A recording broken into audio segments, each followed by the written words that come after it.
عتبان رضی اللہ عنہ نے کہا کہ میں اپنی قوم بنی سالم کی امامت کیا کرتا تھا۔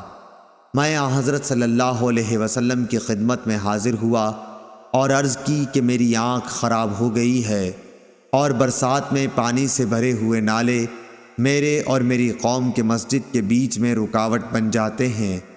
میں چاہتا ہوں کہ آپ میرے گھر پر تشریف لا کر کسی ایک جگہ نماز ادا فرمائیں تاکہ میں اسے اپنی نماز کے لیے مقرر کر لوں۔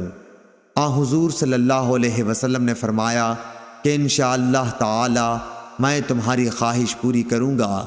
صبح کو دن چڑھ گیا تو نبی کریم صلی اللہ علیہ وسلم تشریف لائے۔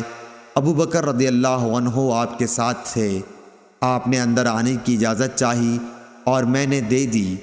آپ بیٹھے نہیں بلکہ پوچھا کہ گھر کے کس حصے میں نماز پڑھوانا چاہتے ہو؟ ایک جگہ کی طرف جسے میں نے نماز پڑھنے کے لیے پسند کیا تھا اشارہ کیا۔ آپ نماز کے لیے کھڑے ہوئے اور ہم نے آپ کے پیچھے صف بنائی۔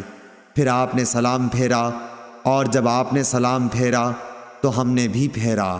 صحیح بخاری حدیث نمبر 840۔